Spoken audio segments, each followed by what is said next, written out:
Salut les devs et bienvenue dans cette vidéo où on va voir ensemble et analyser mon portfolio que j'ai repéré récemment pour postuler à des offres d'emploi.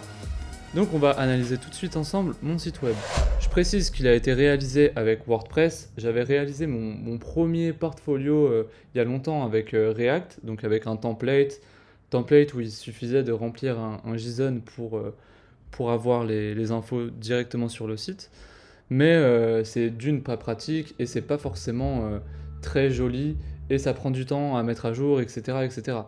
Donc moi je te conseille pour un portfolio de prendre l'outil le plus simple, ça sert à rien de le créer en code, il n'y a aucune valeur ajoutée à le créer avec du code, donc si tu peux le créer sur une plateforme qui te permet de le faire le plus rapidement possible et le plus joli possible, je te conseille de choisir cette plateforme.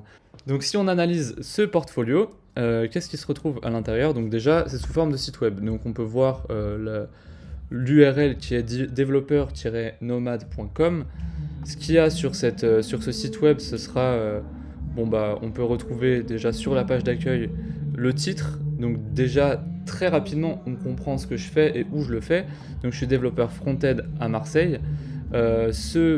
Ce titre-là, il va permettre aussi, c'est un titre H1, donc si tu es un peu calé en SEO, ça me permet de me placer sur ce terme-là, sur développeur front-end à Marseille. Ensuite, je mets les clients sur lesquels, les logos des clients avec lesquels j'ai travaillé, et ça c'est super important. Tu vois qu'ici j'ai des logos qui sont quand même connus, donc ça prouve ma légitimité, ça prouve mon expérience, donc c'est plutôt cool. Ici, après il y a des CTA, des call to action pour me contacter, et j'ai repris un truc que je faisais sur mon CV, parce que si on me trouve sur mon site web et qu'on n'a pas vu mon CV avant, c'est intéressant d'avoir ça. Et en plus, comme c'est mon site web et que j'ai de la place et que tu peux scroller, etc., contrairement à un CV où c'est juste une page A4, et je peux justifier mes choix. Ici, tu vois que j'ai donné mon langage en front-end, quel framework j'utilise et pourquoi je les utilise, etc. Et là, je justifie tous mes choix, sauf celui-là où je dis est-ce que je dois vraiment me justifier pour celui-là, parce que Figma, c'est vraiment l'outil par excellence et il n'y en a pas des milliers. Avant, il y avait Adobe XD, mais il n'est plus à jour. Et surtout, le plus important, ça va être de répertorier tes projets et de les mettre à jour, de mettre à jour les derniers projets que tu as fait. Et on va aller sur tous mes projets et je vais te montrer un par un les projets que j'ai mis, comment je me justifie, euh, qu'est-ce que je mets dedans qui peut être intéressant par les recruteurs qui viennent le lire. Tu vois, par exemple, jusqu'à maintenant, je sais que j'en avais principalement 2, j'en ai rajouté 2 hier. Donc ces deux-là, et surtout celui-là, c'est celui qui a été qui a le plus de vues sur mon site web. Donc ça veut vraiment dire, et j'en ai la certitude, que les recruteurs, s'ils ont accès à mon site web, ils vont le voir. Et d'ailleurs, pour te motiver à créer un portfolio, dis-toi que une mission que j'ai eue en ESN, en freelance, c'était grâce à mon portfolio, à mon site web. On va analyser ce premier parce que c'est le plus détaillé, un des plus détaillés avec les deux que j'ai fait hier. Alors déjà, ce que j'ai fait, c'est que pour chaque projet, hop, je vais prendre ça. Pour chaque projet, on peut aller voir le projet. Donc ce bouton-là, il va ouvrir une nouvelle page sans fermer cette page-là. Enfin, c'est un détail, mais ça a sa petite importance. Comme ça, il peut fermer cette fenêtre et revenir sur le site web sans devoir faire retour, etc. Donc bref, on a ce bouton-là. Et maintenant, on a la description. Alors, qu'est-ce que je fais en premier? Je viens déjà décrire l'entreprise, qu'est-ce qu'elle fait, qu'est-ce qu'elle offre comme service. Et, euh, et là, par exemple, je dis que ThemeCloud, c'est une plateforme d'hébergement WordPress, mais je dis tout de suite que c'est pas du WordPress puisque on a réalisé l'interface avec Next.js. Donc, et ensuite, je décris les fonctionnalités qu'on a ajoutées ensemble avec l'équipe. Donc, je mets les fonctionnalités, je mets des screens pour montrer ce qu'on a fait, chose que j'ai fait pour le coup de A à Z, ça, hein, quand j'ai travaillé dans l'entreprise. Gestion de son hébergement, pareil. En fait, je décris toutes les fonctionnalités qu'il y a, en tout cas pour ce projet-là, parce que j'ai vraiment tout fait de A à Z, quasiment, en tout cas à la version où c'est sorti. Après, ils ont rajouté des trucs, évidemment. Mais en tout cas, j'ai pu bien décrire ce que j'ai fait. Et pour le coup, à ce moment-là, je voulais décrire de manière accessible pour tout le monde. Chose que je n'ai absolument pas fait pour les prochains projets où là je rentre vraiment dans le technique parce que cette fois je me dis que c'est plus à destination de personnes lambda qui voudraient prendre des services avec moi, mais plutôt des recruteurs qui eux connaissent les termes techniques. Donc là voilà, je suis resté un peu généraliste, j'ai mis des screens et à la fin je donne les fonctionnalités, éventuellement les technologies que j'ai utilisées, mais tu vois que ça reste assez, si tu vas jeter un coup d'œil sur mon site, je te remets le lien là, tu verras que c'est assez c'est facile à comprendre, chose qui n'est pas le cas pour les prochains si tu n'as pas les termes techniques. Si tu veux devenir développeur freelance et commencer à vendre tes services à des entreprises, va voir le lien qui est dans la description. Je vais t'aider à trouver des clients et à lancer ton entreprise, etc. Toutes ces problématiques autour du freelancing en tant que développeur. Et si tu n'as pas encore les skills pour devenir développeur, j'ai également une formation sur WordPress pour te lancer au bout de 1 mois, voire 1 mois, 2 mois en freelance, ça dépend des profils. Tu peux te lancer en freelance et c'est super facile. Les formations sont gratuites, tu peux aller voir. Et maintenant, on va retourner à la vidéo. Maintenant, retournons dans mon portfolio. Ici, j'ai aussi... sur ce portfolio-là, je peux aussi mettre mes petites missions que j'ai réalisées. C'est le cas pour SmartFire. Je vais te montrer à quoi ça ressemble. Mais en gros, je n'ai pas... pour le coup, sur celui-là, comme j'avais pas de ressources, c'est pour ça que c'est très important quand tu es encore en mission, pense à faire des screens des écrans, de l'application si tu sais que tu ne pourras plus le faire une fois que tu seras parti de l'entreprise. Bon bah là tu vois, j'ai juste fait une petite description, c'était pour dire ce que j'ai fait, mais c'est pas aussi détaillé que les autres. Maintenant, on va regarder ensemble. C'est important de bien mettre les noms des entreprises parce que si elles sont connues, ça peut te permettre de mieux convaincre.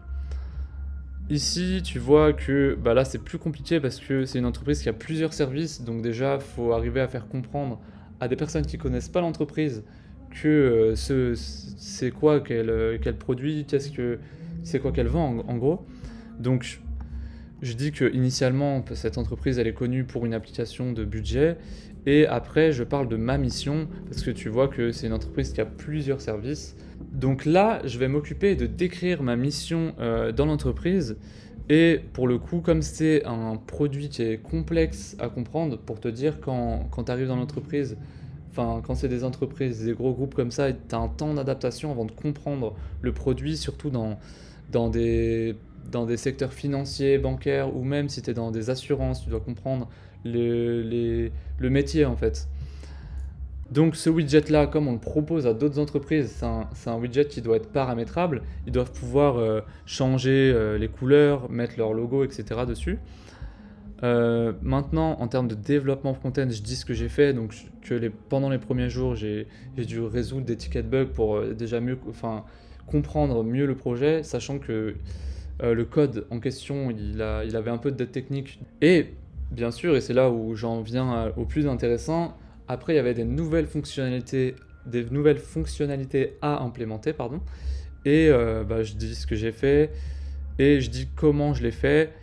Tu vois, pour ça, il fallait utiliser des nouveaux chemins API internes via le backend en Express Node.js. Donc déjà, on a un aperçu de ce que je sais faire et des technologies qu'on a utilisées, tout en écrivant les tests unitaires et les tests d'intégration. Ça montre que je sais écrire des tests d'intégration et des tests unitaires. Je parle également de refactorisation. Ça montre que je suis capable d'adapter déjà sur un code qui a de la dette technique et de éventuellement le mettre à jour. Tu vois, prendre ce code-là et faire en sorte qu'il soit meilleur. Parce que quand tu vas arriver dans des entreprises, il y a de très grandes chances qu'il y a de la dette technique et il y a des choses qui ne soient pas forcément à jour. Donc ça montre que tu sais t'adapter. En tout cas, moi je montre que je sais m'adapter, peu importe l'âge du code, entre guillemets. Et enfin, les tests d'intégration. Donc là, je dis que j'ai réalisé des tests, on couvre 70% des cas de figure, etc. Je décris un peu comment j'ai fait. Et tu vois que là, c'est beaucoup plus détaillé. On rentre. Tu vois, là, je parle d'API, de backend, d'Express Node.js. Si tu n'es pas familier avec le vocabulaire technique, tu vois que tu ne le comprends pas. Mais moi, je m'en fiche puisque c'est destiné à des recruteurs qui, eux, normalement connaissent un peu les termes techniques ou en tout cas, ils savent ce qu'ils recherchent. Ils recherchent quelqu'un qui sait faire du Node.js, ils lisent ça, bah, ils se doutent que, enfin, même s'ils comprennent pas exactement ce que c'est, ils savent que je sais le faire. Voilà, et puis on va analyser un dernier projet, lui, qui est plutôt une petite mission. Tu vois qu'ici, c'est l'avantage d'un portfolio, c'est que tu es totalement libre et tu peux mettre autant de choses que tu veux. Si quelqu'un est motivé par lire tout ton portfolio, bah, il a le pouvoir de le faire. Il peut creuser, il y a des informations à avoir et c'est intéressant. Tu vois qu'ici, j'ai 2 missions longues et 2 missions courtes. Et tu vois, cette mission courte, j'avais pas trop décrit parce que bah, je l'ai fait après coup, j'avais pas de screen à montrer. Et puis surtout, je pouvais juste pas, parce que c'était pas des trucs publics. Alors que ça, bah, j'ai un peu plus décrit, c'est du front-end, donc il y a moins de technique, mais ça montre aussi que bah, je sais faire des jolis designs, une expérience utilisateur bah, bonne. Là, tu vois que pour le coup, celui-là, il est intéressant parce que c'est en démonstration. Donc, si je clique dessus, on peut explorer. Bon, bah, les fonctionnalités ne marchent pas. Oh, bah, quoique, ça marche à peu près. Non, mais ce que je veux dire, c'est qu'il n'y a rien de connecté. Tu peux pas faire de paiement, mais tu peux voyager dans l'application comme si elle existait. Tu peux cliquer un peu de partout. J'ai un nouvel outil, du coup, je te montre avec le nouvel outil. Euh, je montre, enfin tu vois, tu peux faire plein de trucs, tu peux te connecter à MetaMask, etc. Donc également que c'est responsive, donc je trouve ça intéressant. Donc si on descend, bah déjà toujours pas pareil, je décris ce que l'entreprise elle fait, et ensuite bah, je décris ma mission. Ma mission, je dis qu'avec l'aide de lui, l'UX designer, j'ai implémenté l'interface qu'il a créée sur Figma. Donc toute cette interface là, je vais te remontrer. Mais il a créé plein d'écrans que moi j'avais sur Figma et puis bah, je devais les recréer en code quoi. Et ensuite je propose également de visiter la landing page parce qu'il y avait en un projet il y en avait deux entre guillemets, tu avais la landing page et l'application en elle-même. Et je propose encore une fois de voir la démo. Évidemment, encore une fois, j'illustre parce que pour le coup là c'est une belle interface donc il faut absolument que j'illustre pardon. Ici, si je clique sur voir la démo, je pense que ça va malheureusement ne pas l'ouvrir dans un nouvel onglet, donc je vais le faire moi-même. Et là, pareil, on peut voir que bah, l'application, enfin la landing page, elle est belle quoi. Donc c'est un beau portfolio, enfin en tout cas moi je suis plutôt fier. Autant être fier de ses créations après tout. Et voilà à quoi doit ressembler ou pourrait ressembler un portfolio. Un portfolio avec des projets dedans. Bien sûr, enfin c'est pas obligatoire, je dis bien sûr mais c'est pas obligatoire. Ton site web qui contient ton portfolio de projets, il peut contenir également un blog où tu peux montrer éventuellement ton expertise parce que tu parles d'un sujet, tu rentres dans le sujet, c'est plutôt apprécié. Ça montre bah, que tu maîtrises ton sujet. Et enfin, un bouton pour te contacter. Et là, bah, après, tu peux mettre un formulaire, tout ce que tu veux, ou tout simplement, et ce que je ne conseille pas forcément, directement mettre ton adresse email en dur. Le problème, c'est que si tu fais ça, tu vas avoir plein de spam. Donc, je te conseille plutôt de faire un petit formulaire. Moi, il faut que je le mette à jour, puisque voilà, j'espère que ça t'a aidé ce portfolio. N'hésite pas à m'envoyer le tien pour que je te donne mon avis. Pareil pour si tu veux que je t'aide sur ton CV ou en tout cas que je te donne mon avis sur ton CV, n'hésite pas à me l'envoyer, que ce soit sur Instagram, LinkedIn, je te mets les liens dans la description. Et bah, on se retrouve bientôt pour une prochaine vidéo.